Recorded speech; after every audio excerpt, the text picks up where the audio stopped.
What is up? Lee Snyder back to break down some La Liga action for you coming up here on Monday afternoon. The marathon of soccer over the next 2 months is in full swing now. We had a ton of action on Sunday. I played all three of the La Liga slates. I'm feeling like a bit of a zombie right now, but the grinding paid off. I was able to take down the main tournament for the Madrid game, Showdown. Ended up being a split, but a win is a win. Before I get started, if you are interested in soccer content, I do plan to put out daily videos for all of the action every day. I'll probably just focus on whatever the biggest slate is, whether it's a main slate or Showdown on that day. So if you're interested, please hit the subscribe button. And then EPL is starting up, and you can find my written content at numberball.com.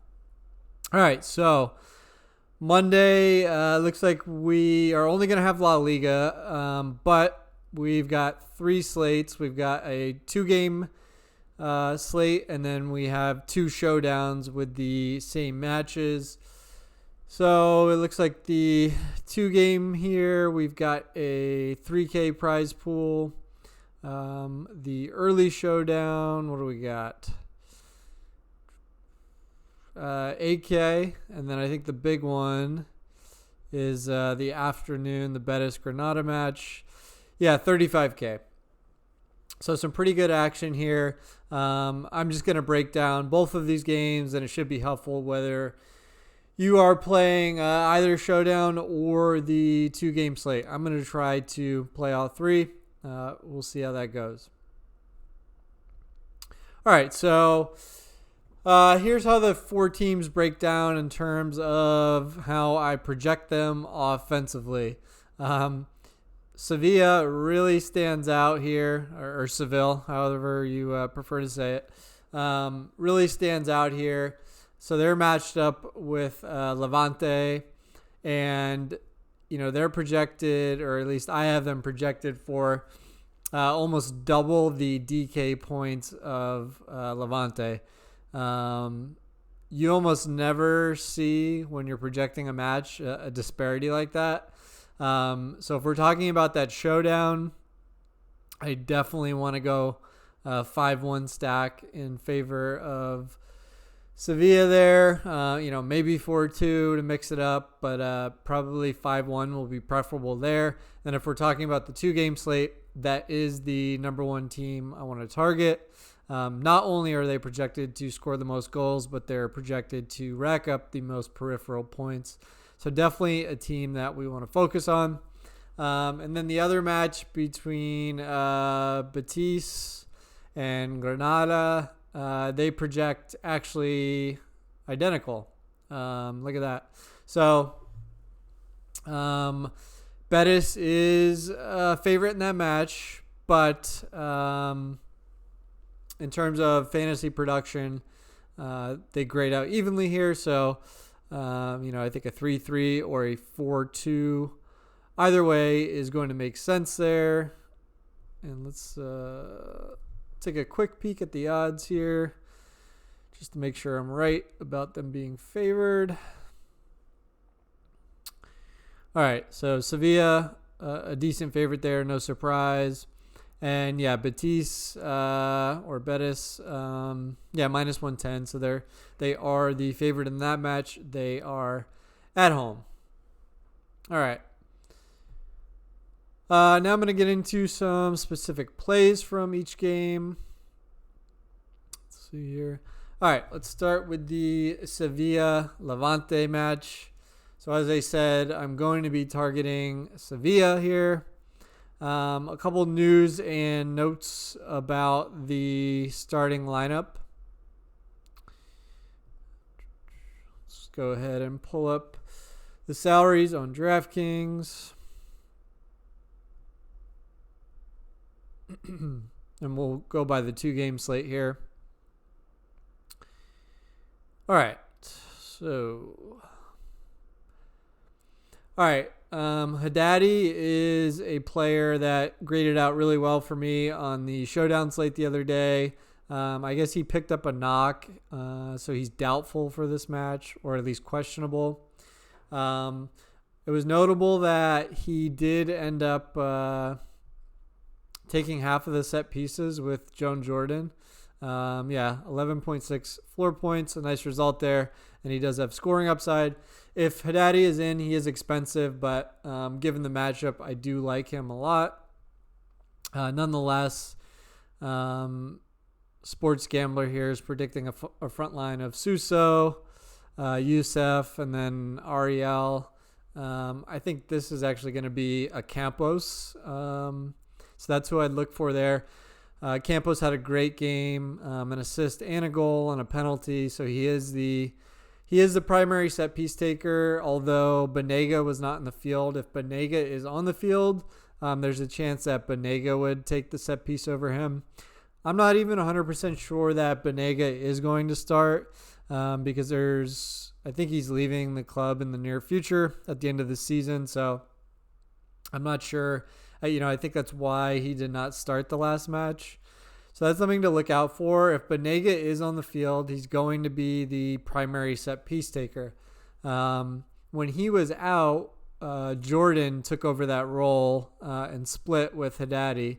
So Jordan, you're going to see, had a really nice stat line from last game, and he's only like 4,700 here. Yeah, he's like half the price of Banega. But he's a fine play at that price in this matchup. But if Banega is out of the starting lineup again, then Jordan is probably going to be, maybe the very best play in the entire 2-game slate and in the Showdown. Now, if Banega is in, then he probably, loses out on some set pieces. Maybe he still takes a couple. But I think the matchup is good enough where that price is definitely not prohibitive. Even when Banega is on the field, there is a chance that other guys are going to take some set pieces. I don't think he's going to have a monopoly. Suso is one of those guys. Minutes are kind of a concern for Suso, but 6,900, his price has come down from, I think he was like 10K on the Showdown slate. So a really nice price drop, and he's an open play crosser. Plays on the wing. 6,900, a really nice price on him. And then a Campos, I mentioned. He's going to be one of the higher upside plays. The projections are that Nasiri is going to start it forward, but it could be Luke de Jong again. And both of these guys are kind of in that goal-dependent forward mode. But like I said, a great matchup. But the guys that do combine both floor and upside would be Haddadi and Suso, as well as Banega, even at that price. A very good play if he does start as the primary set piece taker. And then love the fullbacks from Sevilla as well, Reguilon and Navas.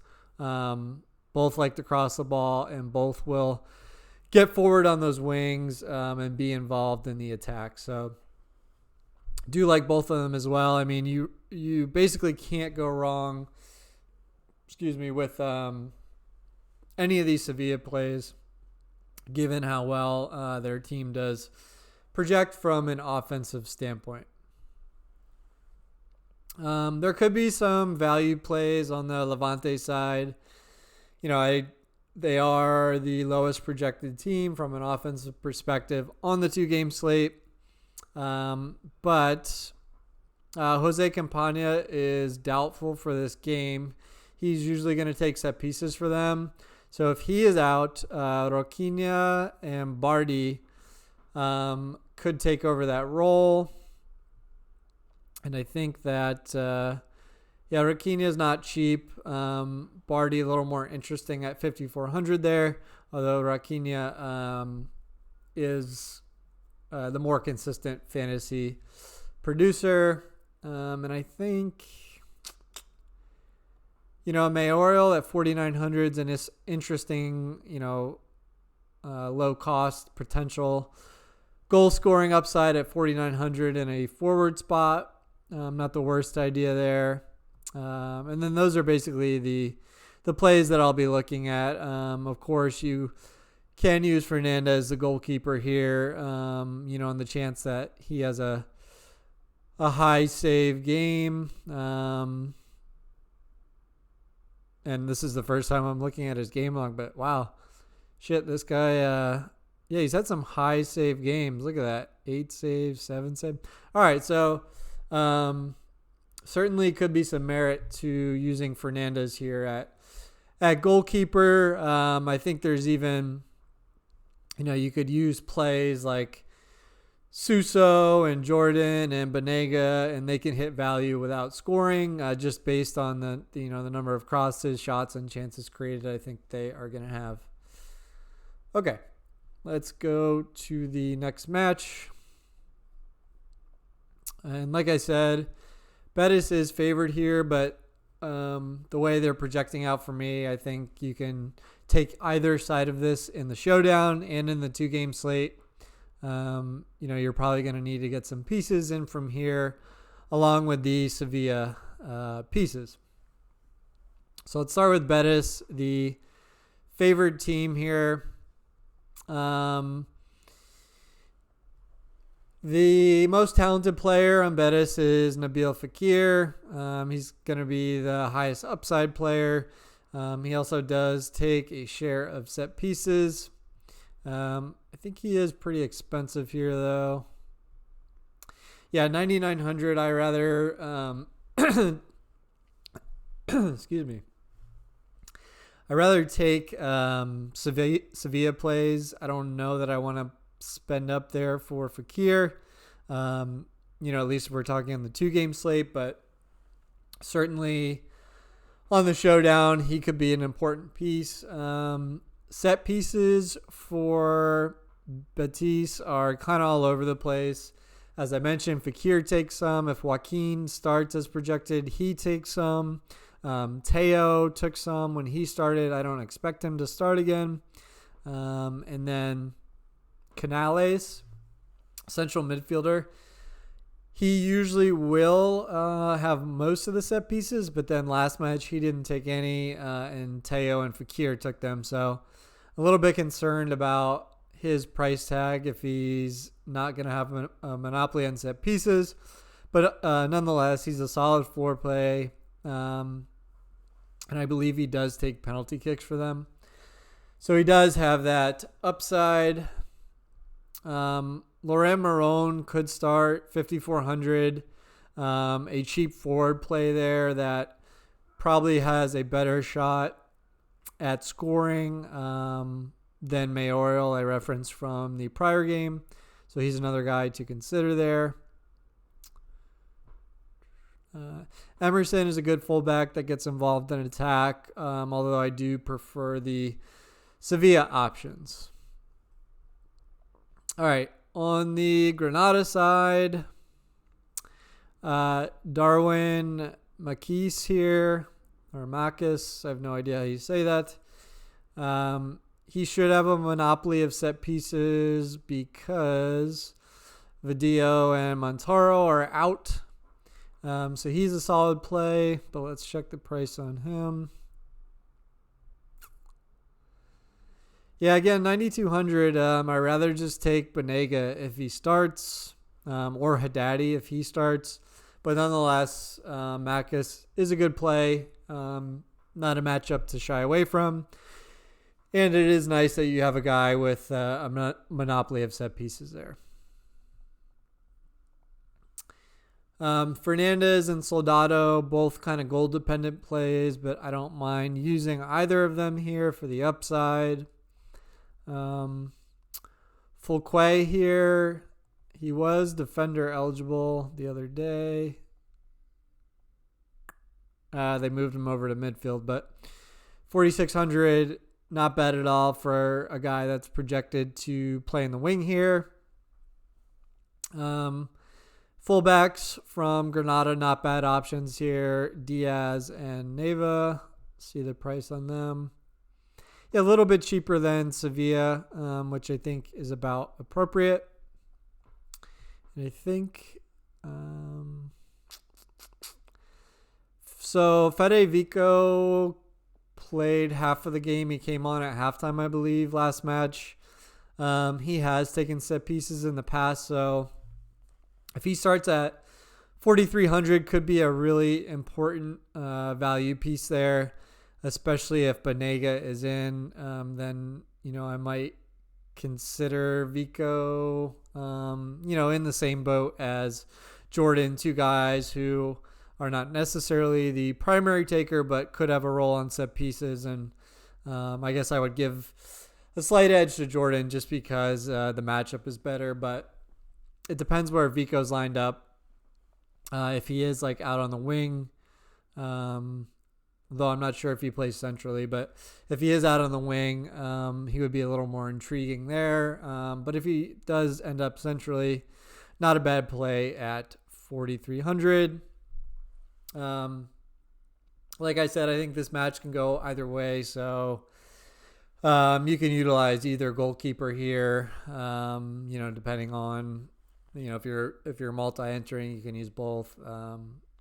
Otherwise, you just pick a side. I mean, Betis is favored, but I think these teams grade out pretty closely, so don't mind taking either side of it.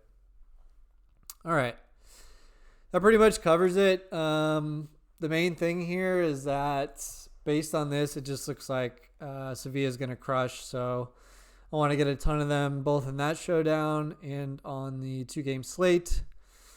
The only other thing I would note is in that Betis-Granada match, Granada is projected to send in a fair amount of crosses here. So if you take a look at the players that do cross the most for them, they could have productive games here. So it should be guys like Macus, Fulque, and then the fullbacks there. All right, that about does it. Good luck. If you have any more detailed questions about either match, just drop a comment below.